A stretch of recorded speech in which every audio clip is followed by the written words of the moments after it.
Assalamualaikum warahmatullahi wabarakatuh. Alhamdulillahi rabbil alamin, wal aqibatu lil muttaqin, wala udwana illa 'alal zalimin. Asyhadu an la ilaha illallah wahdahu la syarikalah, wa asyhadu anna Muhammadan abduhu wa rasuluhu la nabiyya ba'dah. Allahumma fashalli wa sallim wa barik ala sayyidina Muhammad wa ala alihi wa ashabihi ajma'in. Bapak Ibu jemaah zuhur, semoga kita senantiasa dirahmati Allah Subhanahu wa taala. Kita bersyukur pada Allah masih diberikan kesehatan dan kekuatan iman sehingga kita melaksanakan ibadah zuhur yang kita dahului dengan kajian ta'lim. Semoga kita senantiasa menjadi hamba-hamba yang istiqamah dalam kebenaran. Salawat dan salam buat baginda Rasulullah Nabi Muhammad sallallahu alaihi wasallam sebagai uswatun hasanah, contoh teladan dalam kehidupan kita.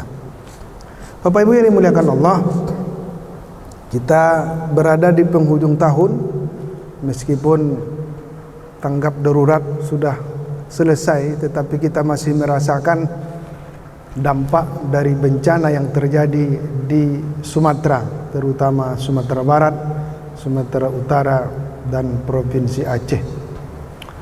Banyak korban yang wafat, ada yang sudah ditemukan, tapi ternyata masih ada yang belum ditemukan.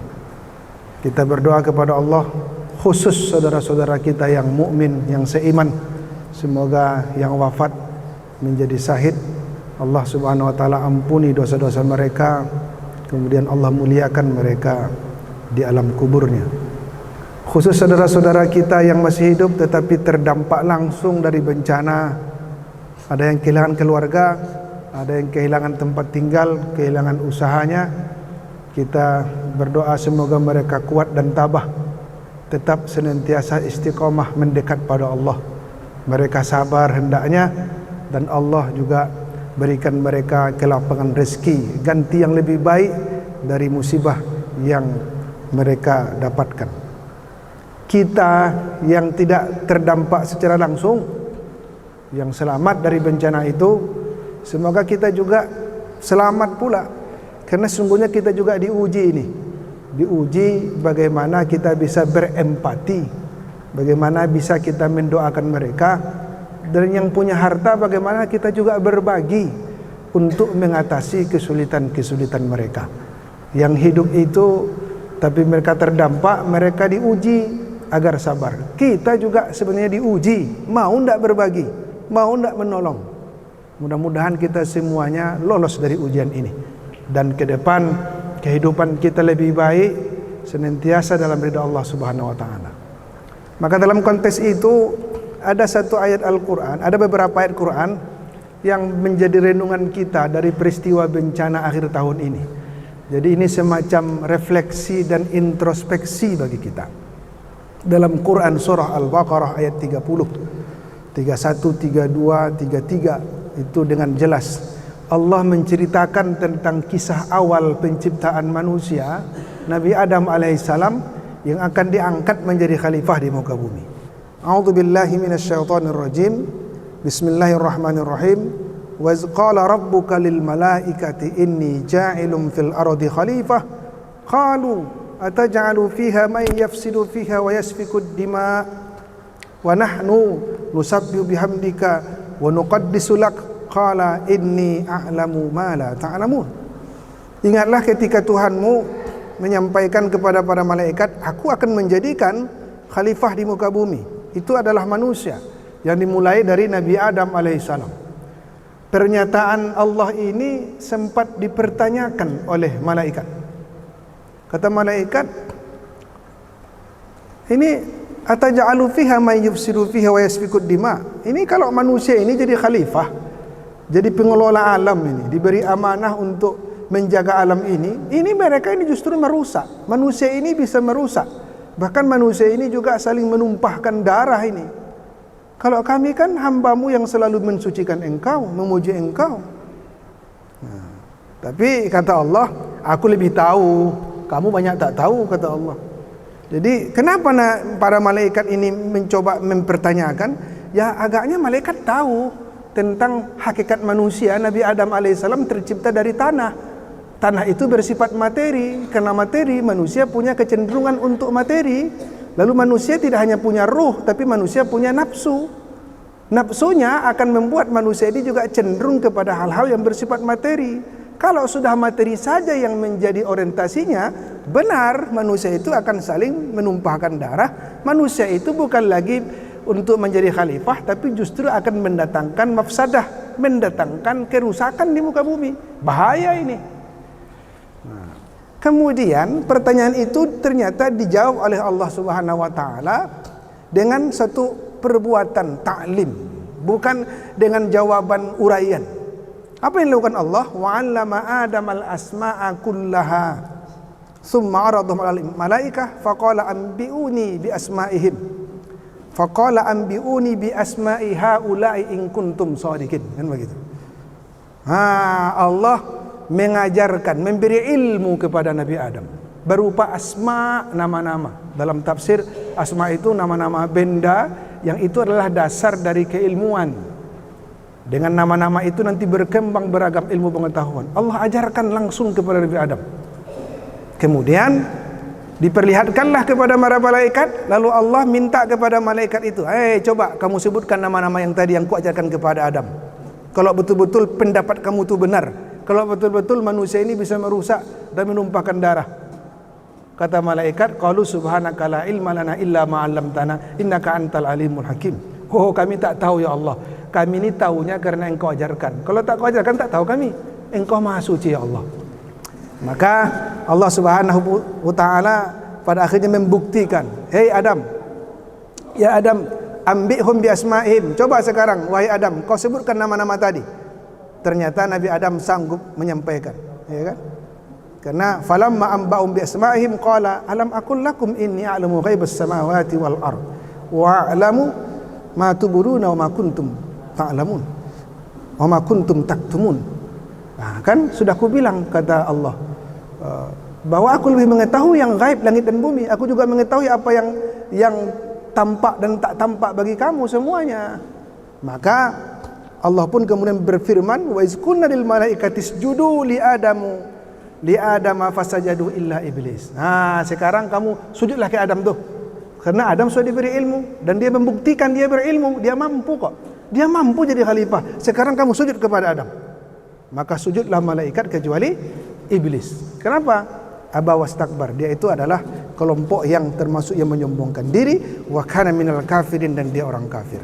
Cerita singkat ini menggambarkan bahwa Nabi Adam alaihissalam, nenek kakek moyang kita ini, diangkat Allah menjadi khalifah, dipertanyakan oleh malaikat karena dia tak patut menjadi khalifah, bisa merusak dan menumpahkan darah, karena berpotensi memang manusia melakukan itu. Tetapi Allah jawab, manusia ini, Adam ini bisa jadi khalifah selagi dia memiliki ilmu. Tapi kalau sudah tak punya ilmu, atau dia berilmu tapi tak mengamalkan ilmunya, benar, terjadilah apa yang diprasangkakan, diprediksi oleh malaikat. Dia akan bisa merusak alam, dia akan menimbulkan peperangan, dia akan menimbulkan perpecahan, menumpahkan darah. Tapi kalau manusia itu berilmu, dia mengamalkan ilmu, maka dia patut menjadi khalifah. Bahkan malaikat, sekelas malaikat yang senantiasa beribadah pada Allah pun akhirnya bersujud kepada Adam alaihissalam. Maka kita perlu mengintrospeksi diri kita. Ketika terjadi bencana alam, sesungguhnya ini hanya sekedar fenomena alam atau ada sesuatu yang belum kita lakukan sebagai khalifah. Idealnya kita punya ilmu. Dengan ilmu itu kita amalkan. Di mana sebenarnya kita bagusnya bertempat tinggal supaya tidak kena bencana. Bagaimana kita seharusnya memanfaatkan lingkungan itu. Mana pohon-pohon yang patut untuk kita gunakan untuk kebutuhan kita, mana yang tak boleh ditebang. Itu kan juga punya ilmu. Seharusnya terapkan ilmu itu, maka alam ini akan tetap bersahabat, tidak akan saling mencelakai. Karena sesungguhnya alam semesta juga merupakan ciptaan Allah Subhanahu wa taala. Satu. Lalu yang kedua, ingat juga tidak sekedar menata alam, juga kita menata diri sendiri. Ketika kita tidak menata diri sendiri, maka terjadi juga bencana moral. bencana moral yang terjadi pada individu-individu masyarakat, ternyata juga itu dapat menimbulkan bencana yang beragam-ragam. Dalam Al-Quran juga banyak kisah-kisah terdahulu, umat Nabi Lut misalnya, kaum Samud, kaum Ad juga ditimpa oleh berbagai macam dalam bentuk bencana alam, tapi dipicu oleh bencana moral. Dan kita sempat terkejut beberapa minggu yang lalu, sesudah bencana alam begitu luar biasa, ternyata ada bencana moral. Oknum seorang guru melakukan hubungan sejenis di kota kita juga, itu bukan di masjid lagi, walaupun di belakang masjid itu di toilet, tapi itu kan bencana moral. Jangan-jangan itu hanyalah puncak gunung es, yang masih banyak yang lainnya yang belum ketahuan. Nauzubillah min dzalik. Dunia pendidikan yang seharusnya menyemai akhlak mulia, tapi terjadi justru bencana moral yang maha dahsyat. Mana yang lebih besar bencana ini? Bencana di pendidikan untuk anak-anak masa depan kita, atau tadi bencana alam tadi? Luar biasa. Lain lagi dengan perilaku-perilaku para pemimpin-pemimpin kita, oknum-oknum itu yang tak berhenti korupsinya, yang kadang-kadang sudah dimaklumi oleh masyarakat, biar aja lah korupsi, kan modalnya banyak untuk jadi pejabat itu. Buktinya besok ketika dia sudah ditahan, sesudah ditahan dipilih lagi dia jadi pejabat. Sudah banyak pula yang duduk kan. Jadi tak jerah-jerah kita memilih itu. Dan seakan-akan kita diam semua, para pengambil kebijakan yang mengatur hukum, kita diam saja, membiarkan demokrasi kita sangat-sangat transaksional. Dan itu tak tabu lagi dipertontonkan. Yang salah jelas-jelas salah dipertontonkan. Itu bencana moral sesungguhnya. Dan itu akan mengundang bencana-bencana lainnya. Maka Allah Subhanahu wa taala juga sudah mengingatkan dalam surah Al-Anfal 25, wattaqu fitnatan la tusibanna alladziina zalamu minkum khassah wa'lamu annallaha shadidul iqab. Khawatir kamu, waspada kamu, jangan sampai datang fitnah, ujian, musibah yang tidak saja Allah berikan kepada orang-orang yang zalim saja, tapi orang tak zalim pun kena juga. Dalam tafsir Al-Munir dikatakan orang soleh dan tak soleh kena azab itu.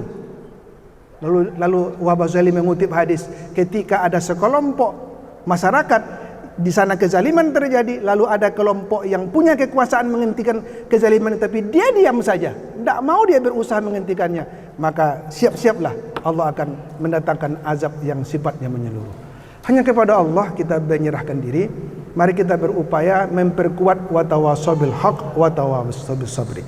Tidak cukup kita sendiri jadi orang yang baik, kita bertanggung jawab untuk juga mengajak saudara-saudara kita agar tetap berada pada kebenaran, dimulai dari lingkungan terkecil. Bapak-bapak kita punya istri, kita punya anak, ibu-ibu juga punya anak, punya keponakan, punya tetangga, orang-orang yang di sekitar kita. Mari kita berupaya untuk menjadikan mereka orang-orang yang istiqomah dalam kebenaran, sehingga mudah-mudahan berbagai macam bentuk bencana, baik bencana moral maupun bencana alam, semoga terhindar dari kita. Banyak maaf, billahi taufiq wal hidayah. Assalamualaikum warahmatullahi wabarakatuh.